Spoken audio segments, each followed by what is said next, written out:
I'm going to get into a story that I can relate to very, very well. This story comes to you from Hiphop DX, and it says that Jim Jones says ROC-A-FELLA breakup did a lot of damage to New York hip-hop. Now, I will say this. It not only did damage to New York hip-hop in general, it did a lot of damage. Because before ROC-A-FELLA, the powerhouses that were like more independent, mind you, they had a mother label or whatever behind them, but it was like the Death Row and Bad Boy. And we all saw what happened with Death Row and Bad Boy after, you know, the deaths of Pac and Biggie. There was a kind of like a void, so to speak. So there was a lot of labels that started coming up, especially like in New York, for example, ROC-A-FELLA Records. And then there was Murder Inc. There was Rough Riders. Like all these independent labels started really popping up. And they're not the first to ever pop up. In Texas, we always had like the Suave House, Rap-A-Lot Records. Like we've had it before. But there was just this era. This era where it was the ROC-A-FELLA, the Murder Inc., the Rough Riders, and forgive me if there's a couple that just I'm escaping off the top. But ROC-A-FELLA, anyways, to fast forward, to make a long story short, ROC-A-FELLA Records was a force to be reckoned with. They had a lot of talent. They had producers. Oh, my God. They had beats. They had just a lot. They had a lot going on. They had clothing. They had liquor. They had movies. They had everything. Let me get into the story, and I'll do a little bit more ranting. So, Jim Jones has claimed that the infamous ROC-A-FELLA Records split in the mid-2000s affected New York hip-hop in a major way. During his and Hitmaker's conversation on DJ Self's apt 5/8 show, the Harlem rapper reflected on the gaping hole that the label's breakup had on the East Coast rap, particularly the Big Apple. The collective had a stronghold on the region with the level of talent they had on its roster. And according to Capo, the damage that was done following its dissolution was lasting. The confusion at ROC-A-FELLA Records breakup did a lot of damage for New York music. He said, remember ROC-A-FELLA had so many different types of music. They had the Diplomats, they had State Property, they had Brooklyn-ish. They really had a stronghold on East Coast music. So when that ish started to happen, Hitmaker chimed in to say, the label even dabbled in reggaeton market thanks to the Rock La Familia sub-label, which released N.O.R.E's Latin-flavored album N.O.R.E. y La Familia y Tú Sabes in 2006. ROC-A-FELLA's time at the top of the hip-hop mountain in the early 2000s was filled with classic albums, memorable beef, and plenty of success. At one point, the label was stacked with the heavyweight talents of Jay-Z, Kanye West, the Diplomats, Benny Siegel, Freeway, State Property, and more. The magic didn't last long, though, as the label went through some difficult moments during their prime. In 2002, Jay-Z teased his retirement following the release of The Blueprint 2, promoting co-founder Damon Dash to go on a spree, signing several rappers to his legendary imprint. Once Hove accepted a position as CEO and president of Def Jam in 2004, the label would begin to lose its footing. The ROC-A-FELLA breakup became official when Jay, Dame, and fellow co-founder Kareem Biggs Dirk sold their stake in the label to Island Def Jam. Since Jay was president, he retained control of the label and his masters, leaving his former partners with nothing. Dame and Biggs formed their own label, Rock for Life, later called Dame Dash Music Group, and each artist on ROC-A-FELLA was given a choice to decide which imprint to join. Earlier this year, Young Chris of the Young Guns said Jay-Z came to him in Freeway while they were on the road and attempted to persuade them to join him, informing that this ish about to be over. And it goes, quotes, I remember Dame was telling me to do a solo project, unquote, the State Property MC recalled.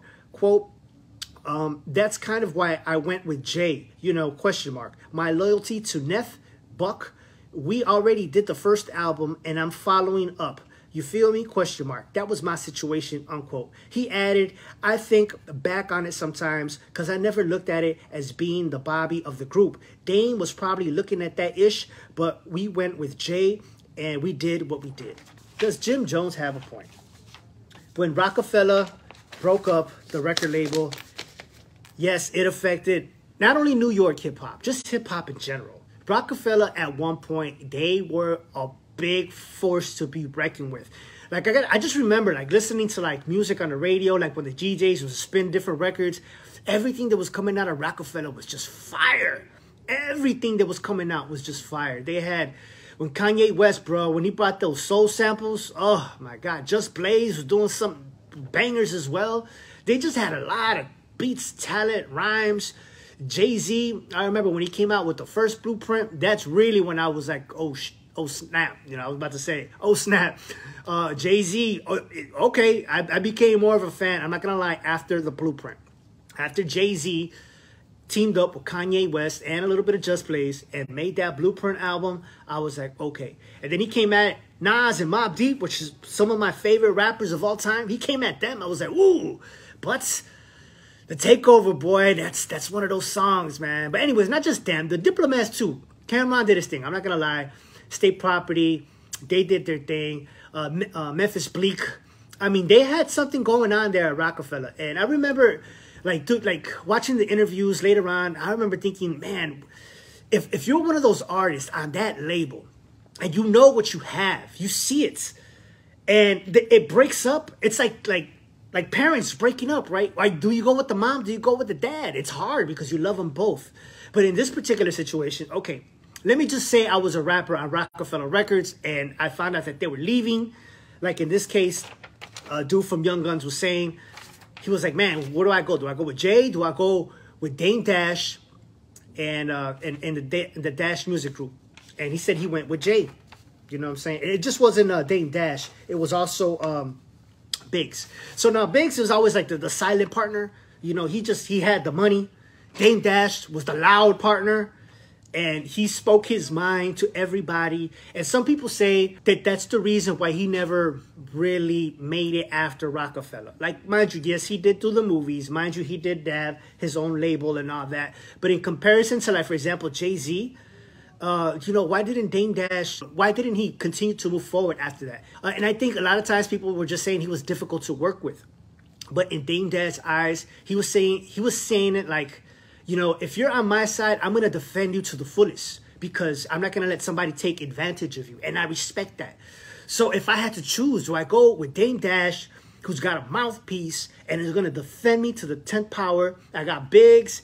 You know, he's a silent guy, you know, got the money or whatever. I mean, they all had money, but, you know what I'm saying? He was more the silent partner. Do I go with them? You know, they've helped lots of careers, a lot of Harlem rappers. He helped launch their careers.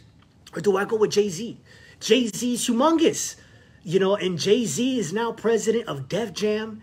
Def Jam's huge. It's not like he's restarting a company. Def Jam's already there. It's already established. In comparison with like Dame Dash and Biggs starting a brand new record label, you know, from scratch or whatever. I don't know. That's a tough one. I mean, where does your loyalty lay down to? Do you go with who signed you? Do you go just with your gut? And I'm sure there's 100 people pulling on you, you know what I'm saying, to go their direction or saying you should go over here. And like, for example, like on Dame Dash, the Diplomats, they went. You know, they had that Harlem tie. They went with him. And, I mean, we saw what happened. They ended up just really becoming more independent. I don't even think, correct me if I'm wrong, but I don't know if they did a lot of projects with Dame Dash. But I know that they were mostly independent. And everybody that went with Jay-Z really flourished. Like, really launched. And I think of Kanye. He was an up-and-coming producer here in Chicago. He was trying to be a rapper. And a lot of people didn't really believe in him at first. You guys can check out his documentary on Netflix. Very nice, very dope. And it speaks a powerful story. Dame Dash was kind of the one who first kind of brought him on board. He brought him on board because of his production. And when he made his whole album, like Kanye put it together, he showed it to Dame Dash. Dame Dash is the one who gave it the green light. He said, all right, cool. But he also, you know, he worked with Jay-Z, so who had more of an influence? But we saw Kanye, eventually, he went with Jay versus going with Dame. And I don't know, that could play with your emotions sometimes. It's a crazy business. It is what it is. It's history. So I agree with Jim Jones. I did a long rant there, but I agree with Jim Jones 100%. The breakup of Rockefeller, imagine if they didn't break up, what they could have accomplished. Everything that Jay-Z has accomplished, everything that, you know, he brought to Def Jam, plus, you know, still having the backing of Dame Dash, plus still having the Diplomats and State Properties and the Memphis Bleaks and the Young Guns. And, man, who knows? It's a question that we'll never know the answer to.